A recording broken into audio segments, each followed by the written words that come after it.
Assalamualaikum warahmatullahi wabarakatuh.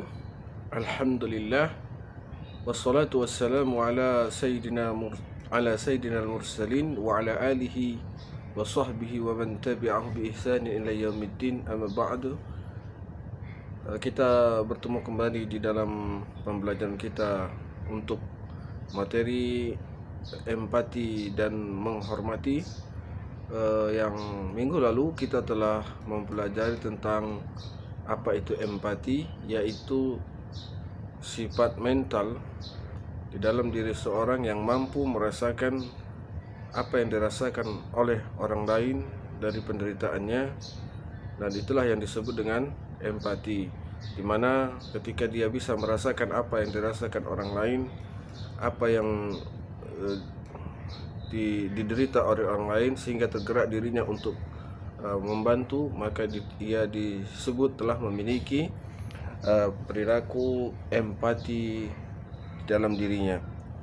Dalilnya adalah di dalam surah An-Nisa ayat 8, yang Allah katakan, wa idza hadaral qismatal ulul qurba wal yatama wal masakin farzuquhum minhu wa qulu lahum qawlan ma'rufa. Apabila hadir dalam pembagian itu karib kerabat, anak-anak yatim, orang-orang miskin, maka berilah kepada mereka sekedarnya dan katakanlah kepada mereka dengan perkataan yang baik. Kemudian ada hadis Nabi mengatakan, al-mu'minu lil mu'minin kal bunyani yasuddu ba'dahum ba'dha. Satu muslim dengan muslim lainnya seperti satu buah bangunan yang saling mengokohkan. Nah, ini adalah pelajaran kita tentang empati, bagaimana kita harus saling membantu dan dapat merasakan penderitaan yang diderita oleh saudara-saudara kita yang lain. Apalagi kita adalah seorang muslim, yang bagi kita muslim yang lain adalah saudara seiman, yang dengannya kita saling membantu sehingga agama ini dapat tegak kembali di atas muka bumi ini. Maka pada kali ini, pertemuan yang kedua, kita berbicara tentang bagaimana pengertian dari menghormati orang tua kita. Orang tua kita adalah orang yang paling berjasa kepada diri kita, karena mereka adalah telah memberikan curahan kasih sayang dan penderitaannya untuk kita, bahkan berkorban nyawa untuk kita demi anak-anaknya sukses di masa yang akan datang. Maka jasa mereka adalah tidak dapat kita hitung, tidak dapat kita hitung sedikit pun, dan apa yang kita lakukan untuk mereka belumlah membalas jasa mereka terhadap diri kita. Karena seperti ibu misalnya, beliau telah mengandung kita dengan susah payah, menyusui kita selama 2 tahun tanpa henti. Kemudian ayah dan ibu kita telah memenuhi kebutuhan kita sebagai anaknya, memelihara kita sehingga kita hidup dan mandiri. Ayah ibu juga sudah bekerja keras, memenuhi kebutuhan keluarga kita dan memberikan bekal pendidikan bagi kita dan memberikan kasih sayang dengan ikhlas kepada kita. Maka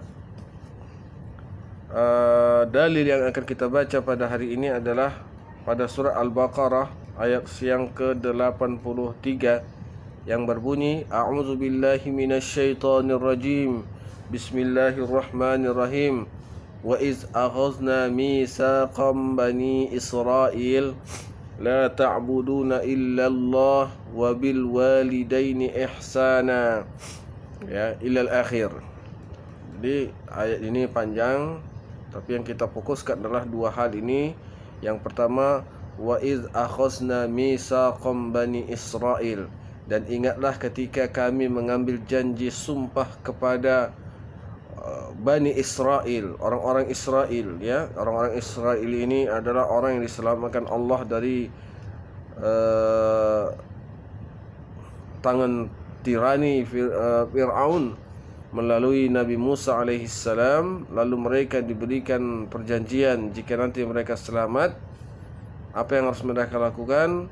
Mereka harus ta'budullah, agar mereka hanya menyembah kepada Allah. Yang kedua, wabil walidaini ihsana, dan hendaklah kepada ibu bapa mereka berbuat baik, ya. Ihsana artinya berbuat baik. Nah, ini adalah bentuk daripada birrul walidain, ya, birrul walidain. Lawan dari birrul walidain adalah uququl walidain, atau durhaka kepada orang tua. Birrul walidain artinya berbakti kepada kedua orang tua. Nah, ini dalil yang pertama yang ingin kita sampaikan. Ya, dalil yang kedua dari hadis Nabi sallallahu alaihi wasallam yang berbunyi Bismillahirrahmanirrahim, wa an Abdullah bin Umar qala ja'a rajulun ila Rasulullah sallallahu alaihi wasallam faqala ji'tu abayi'uka ala al-hijrah wa taraktu abwaya yabkiyani faqala irji' ilayhima fa'adhikhuma kama abkaitahuma. Dari Abdullah bin Umar berkata, seseorang datang kepada Rasulullah sallallahu alaihi wasallam dan berkata, aku akan berbaiat kepadamu untuk berhijrah, dan aku tinggalkan kedua orang tuaku, maka mereka dalam keadaan menangis. Lalu Rasulullah sallallahu alaihi wasallam bersabda, kembalilah kepada kedua orang tua dan buatlah keduanya tertawa sebagaimana engkau telah membuat keduanya menangis. Hadis riwayat Baihaqi.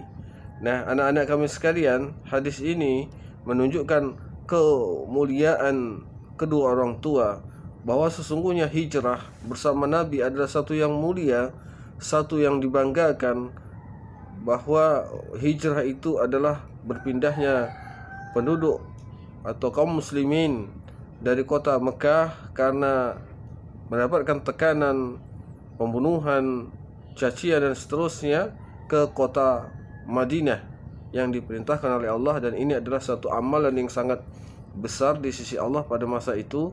Namun hal ini dikalahkan dengan besarnya amalan di dalam hijrah, dikalahkan dengan berbakti kepada kedua orang tua, sebagaimana perintah Rasul kepada seorang pemuda yang ingin ikut berhijrah, tetapi kedua orang tuanya menangis karena kepergiannya, maka Rasulullah memerintahkan kepada kepada orang ini untuk kembali ke rumahnya, jangan berhijrah, jagalah orang tuanya dan buatlah kedua orang tuanya tertawa sebagaimana dia telah membuat keduanya menangis. Maka hadis ini menegaskan kepada kita agar tidak sekali mengecewakan kedua orang tua. Perilaku menghormati kedua orang tua dapat diwujudkan dengan cara berikut ini, ya. Yang pertama, ketika orang tua masih hidup, apa yang harus kita lakukan?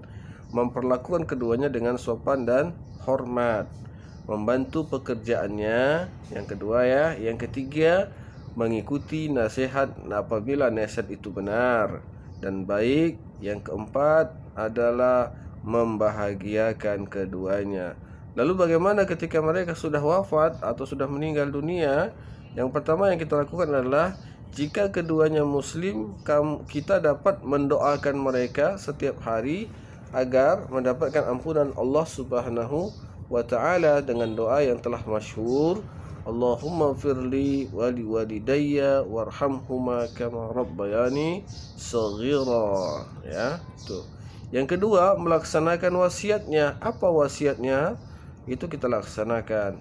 Yang ketiga, menyambung dan melanjutkan silaturahim yang dulu sudah dilakukan oleh kedua orang tua, dan menyambung silaturahim kepada karib kerabat kedua orang tua kita, ya. Itu yang harus kita lakukan. Yang selanjutnya, yang keempat adalah menjaga nama baik mereka. Nah, anak-anak kami sekalian, kiranya ini dulu yang kita sampaikan untuk menghormati orang tua. Nah, karena minggu depan kita akan berbicara tentang menghormati guru ya. Kita tutup dengan kafaratul majelis. Subhanakallahumma bihamdika asyhadu an la ilaha illa anta astaghfiruka wa atubu ilaik. Assalamualaikum warahmatullahi wabarakatuh.